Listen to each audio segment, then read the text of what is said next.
Hey guys, and welcome back to my channel. So today's video is going to be all about my style evolution. And I got so many requests to do this after my Q&A, which if you haven't watched it, I'll link it up here. But yeah, I thought I would show you guys just how my style has changed and evolved over the years.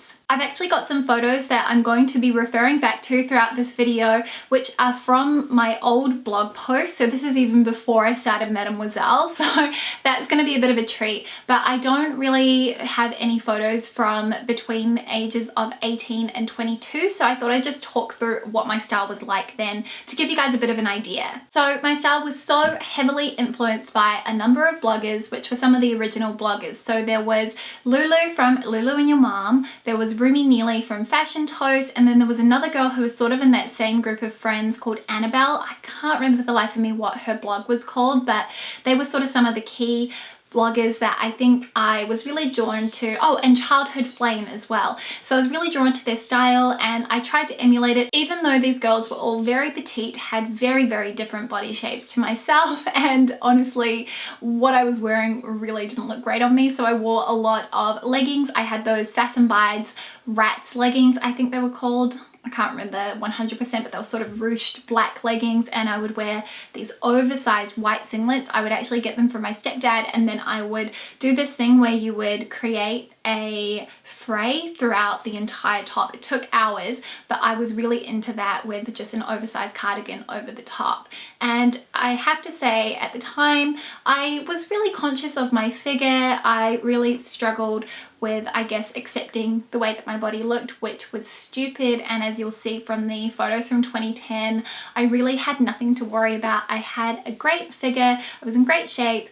You know, I exercise regularly. So yeah, I don't know what my problem was, but I always wore really loose, oversized silhouettes. And I'm sure that a lot of you will probably be able to relate to that. You know, I didn't really feel confident in my own skin, and it really was a driving force between the types of silhouettes that I was drawn to and the sorts of things that I wanted to wear. So I'm kind of going to start looking down at the photos that I've got from here and just go from 2010, which was when I was 22 years old, and it was just before I turned 22 that I got my first job. I was working for a member of parliament, so definitely much more of a corporate setting. However, the dress code was a little bit relaxed, but I found that the key things that were really influencing my style at that time were vintage. Now, Nasty Gal vintage, I think, was still on eBay at that point. Correct me if I'm wrong, but I remember like eyeing up all this stuff. I always wanted to buy things, so I had a lot of those long shirt dresses that buttoned up down the center, were elasticated at the waist, and then had a mini skirt.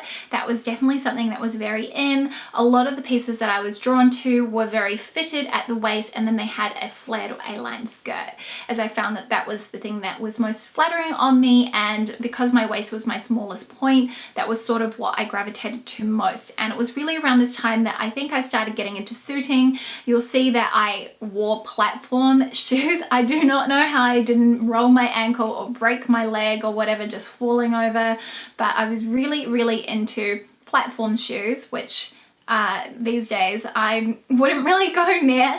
And I also liked big oversized cardigans. So, and that's something that I still wear today. I've got one from To Sew With Love, which I absolutely adore. It's in a cashmere though, so it's a bit more luxe, but definitely one of those styles that I was really drawn to. And yeah, as you'll see, definitely a lot of things that were cinched in at the waist and suiting. So I was getting into buying blazers. I had a lot more disposable income, so I was spending a lot of my money on Karen Walker, the perks of living at home. But yeah, that was sort of, I think, the time that I really started to experiment. And you'll see that there is a lot of color and a lot of prints. Everything is just, you know, a bit mishmash. I did definitely wear a lot of darker colors in the winter time though, and that's something that I still do today. I think it's probably a little bit of a Wellingtonian thing. In 2011, so I was 23 that year, I was wearing a lot more color. So as I mentioned before, I was buying a lot of Karen Walker, and I was really just influenced by what it was that she sold, and I was very fixated on the brand name, which is something I don't worry about these days, but at that time I was. And yeah, so I had a lot of color from her range. I'm actually going to insert a picture of what my wardrobe looked like so you guys can get an idea. It's just a complete mishmash of color. There isn't really a color scheme, which I have now. So I was really just drawn to pieces, and I didn't really think about how new purchases would affect the rest of my closet. But pink was something I really loved at that time, and that is still something I'm really into today. And I really like that combination of pink and tangerine. I just think it worked really well. And you'll see that I was wearing a lot of sort of bell skirts with something loose on the top, and that's still something that I do today. I've got a couple of bell skirts from Karen Walker, which I still reach for. They're a couple of my favorites, and I find that they're really flattering on me. I think the bell shape works really well for my figure. I think it really accentuates my smallest point, and I was really into wearing that with sweaters and things, which is something I'm still doing today. I don't really necessarily wear so many cardigans like I did back then, but yeah, it was just something that I really started to incorporate a lot and became one of those, I guess, foundation pieces of my wardrobe. So 2012 was the year that Luke and I moved in together, and I really started to, I guess, refine my wardrobe a lot more. This was the year that I started doing the 30 for 30 challenge. I really wanted to stop from shopping all of the time. I mean, I was paying rent, so I had to be a lot more practical. I have to say, getting out of home and starting to pay rent really helped me to understand the value of my money a lot more. Because I think before that I was completely 100% in denial. But I really started to wear a lot of stripes, which you guys know I love a good stripe, and it is definitely a core piece in my wardrobe. A striped top is just one of those things that I think everybody should have. I was wearing a lot of blues on blues, which I still like to do, and also red and pink, which I think is a common theme. I was also starting to wear a lot of kind of a bit more tailored pieces, and you'll see that I still did have a few pops of color. I had some amazing red trousers from Karen Walker, which I wish I still had. I don't know why I decided to part with them. I think they were so eye-catching, and I kind of didn't like the fact that everyone stared at me when I wore them. And I had this amazing yellow marigold blouse from Philip Lim, which again I wish I still had because it was just such the most incredible color. But yeah, I think it was at that time that I was starting to pare it back, and I was wearing print, but it was a bit more muted. It wasn't quite as bold as some of the ones that I was wearing previously, and I really started to get more into that slightly masculine silhouette. So slightly oversized blazers and jeans with a shirt tucked in, that sort of thing. So yeah, I think that was sort of the time that I was starting to find the personal style and the style that I wear a lot more today. It's been so fun going through all of these photos. So 2013, I really liked the things that I was wearing that year. So this was when I did a huge wardrobe cull. I got rid of so much stuff in my closet, and I really started to define what it was that I wanted to own. So I was wearing a lot less print, and you'll see that I started to wear a lot more black and a lot more white, because I really just love black and white clothing. I guess, but again, I guess it's that tailoring that's coming through. And I really love the photo of me up at the boat sheds. This is probably one of my favorite photos, where I'm wearing this white dress with a bit of draping. So I think it was finding those really simple styles that had sort of an unusual silhouette, which I try to incorporate today, just, you know, classics with a bit of a modern twist. So yeah, that combination, that outfit is one of my favorites, and I really like how white looks with beige. I just think it's a really perfect pairing, also with those pink Alexander Wang sandals. So 2014 is the year, is this the year that Luke and I moved to Sydney? Yes, it is. So I was only coming over with 2 suitcases, and I needed to pare everything back. So I really made a point of culling my wardrobe back to the bare minimum that I could live with, or that I was happy with, and my outfits were definitely a lot simpler, and there was a lot less going on with them. I think I still had a little bit of color. I still really liked pink. Again, this is just such a common theme, but you'll see, I mean, I was more drawn to simple pieces. So I've got those stripes there, the A-line skirts. This was the year that I discovered the midi skirt, which, I mean, it's one of my favorite pieces that I have in my wardrobe these days. I love a good midi skirt, and I just think that it is so feminine, so classic. It just reminds me of Audrey Hepburn, and who doesn't want to be like Audrey Hepburn?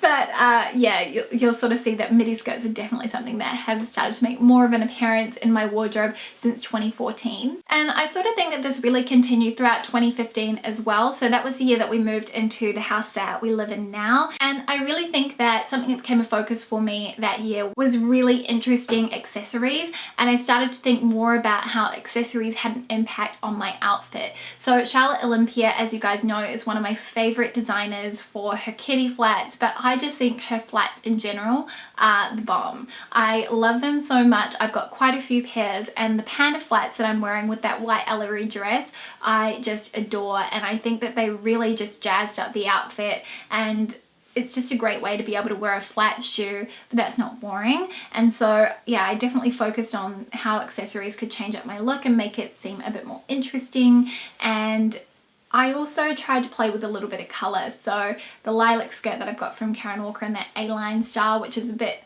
shorter than a midi skirt, that was definitely another favourite for me that year. Also, just a little bit of a segue, but how good do I look with that tan in the photo in the white dress? Amazing. I don't go in the sun that much anymore, but geez, I look so bronzed.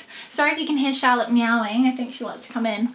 Now, I think from 2014 to 2016, that was around when I was doing capsule wardrobes. So I was really honing it in on those pieces that were really flexible and versatile and that I could wear a lot of outfits with. But I think it was also the simplification of my style. I wanted things that were easy, that would work for every day, and that I could wear both for the office and also on the weekend as well. I decided to give up the capsule wardrobe in 2016, and if you haven't seen that video, I'm going to link it up here so you guys can have a look. But stripes have been so key for me. I mean, I'm wearing stripes today even, and you'll see that I was wearing them a lot that year. Again, I was still investing really heavily into my accessories, so that was when I got my Valentino pumps, which I still love and are still a style staple for me. It's also when I started to wear a lot more pink. And I've kind of hinted that, you know, pinks and reds have sort of been colors that I've always been gravitating to a little bit, but now they've started to become a really core piece of my wardrobe. And it started with these pink pants from Topshop, and I adore them. I think they look so sweet, and they're the perfect length. Topshop do a really good trouser actually if you're looking for a peg leg style. And I also started to wear a bit of pink on pink as well, so really going tonal with all the accessories, and I think getting a little bit more feminine, which was something that I think my wardrobe was missing a little bit at certain points. And I really also started to play with silhouettes and proportions. So I kind of mentioned earlier that I felt a little bit conscious about my figure when I was younger, and these days I'm really just embracing it. I feel really comfortable in my skin, which is awesome. I mean, I think that's what we all want. And I decided to get a really fitted dress from Dion Lee, which I wore to Luke's brother's wedding in Italy. I did vlog while I was there, so if you guys haven't seen that and you would like to check it out, I'm gonna link that up here as well. But that dress is amazing, and it's one that I have continued to reach for again and again because it makes me feel like $1 million. So I really feel like I branched out a little bit that year because I gave up the capsule wardrobe, and I kind of wanted to, I guess, have a little bit more fun with my closet and experiment a little bit more, because I had felt like my style was starting to become a little bit bland, which brings me to 2017. Now, I feel like this year I've really started to try to find that balance between feminine and masculine. I really love that Parisian look, wearing the skinny or cigarette jeans with a t-shirt or a shirt tucked in, a blazer, some high heels, and then just a very nonchalant sort of, you know, just rolled out of bed hair and very minimal makeup. So I'm kind of trying to balance between the two, because I do love a pleated skirt, I love a midi skirt, I love little camis and things like that, but then I also love really beautiful tailoring. So this year has just been really a lot about denim for me as well, really expanding, broadening my denim horizons, because before that I was just wearing the skinny jeans, so now I'm getting into more of the mom jean and then straight leg jeans as well, and just just trying to figure out how to wear them and how they work with my body shape and my style. And it's also been a year that I've experimented with my hair a little bit. So you guys may have noticed if you've been watching my videos for a while, because I haven't really talked about it that much, but I did start getting balayage and then I kind of brought the blonde up a little bit. But the thing is, in reality, my hair is so naturally dark that in order to get the color that I wanted, it's just a lot of time in the salon, a lot of money and a lot of maintenance, and I really just do not have the resources or the time to be able to contribute towards doing that. So I decided to go back to brunette. So this is pretty close to my natural hair color. It is a little bit darker than this, but I'm so much happier with my hair. It was really fun to experiment a little bit because, I mean, that's what life is for, experimenting, trying out new things and having a bit of fun. But really, I think I enjoy the way that I look the most as a brunette. I think it's how I feel most comfortable and when I feel most like myself. That was a little bit of an experiment in itself, and I found that it really changed the way that I dressed because I felt like there were certain colors and certain things that didn't look good with my hair once I had it dyed. So yeah, I definitely felt like my hair was dictating what I was wearing. But one of the things that I found I've been pretty consistently drawn to are really basic silhouettes with a twist. And this is something that has been pretty prevalent throughout, I think, my entire style. I always like things that are a little bit different. I mean, if you go back to, it was maybe 2010, 2011, I had that navy blazer with the ruffles on it. That was a really classic style, but it had a modern twist to it, which I really like. And so for me, things that I really look out for these days are things like ruffles. I'm really into the flared sleeve trend. I think it adds a nice update to a otherwise simple knit sweater. I really like the high shine vinyl skirts, and I'm also really into grommet, like just special details. So the grommet details on this black vest that I'm wearing from Zara, I think is just really chic. But I think you'll see that my style has kind of, I think it's grown up a little bit in a way, and it's still a bit playful, it's still a bit fun, but it's slowly getting to where I really want it to be. And I guess I'm really excited to see where my style journey is going to take me next. One of the things that I want to focus on this year, or one of the things that I have been focusing on, is just really buying those classic pieces which I know I'm going to be able to wear over and over again, but that are really versatile. And one of the things that's so clear to me though when I look back at all my outfits is that they haven't really been that trend led. There's been a consistent tendency to lean more towards classic silhouettes and classic styles that might have more of a modern twist to them, which I really like. And I mean, while I definitely think some of my older outfits are pretty embarrassing, who doesn't think that the clothing that they wore in the early 20s was a little bit naff? Anyway, that was my style evolution journey. I hope you guys enjoyed this video and enjoyed getting a bit of a peek into some of my older outfits from when I was younger. Thank you guys so much for watching, and do give this video a thumbs up if you liked it, and don't forget to subscribe if you're new. I'd love to know sort of what's your most embarrassing fashion moment, if there is an outfit that you completely wish that you were never really into, or sort of a style. For me, it's definitely when I was younger and I used to wear my Winnie the Pooh boxes with skater pants, skater shoes, and a Janet Jackson t-shirt. So I'll leave you guys with that one. Thank you again so much for watching, and I will see you all soon. See you later. Bye.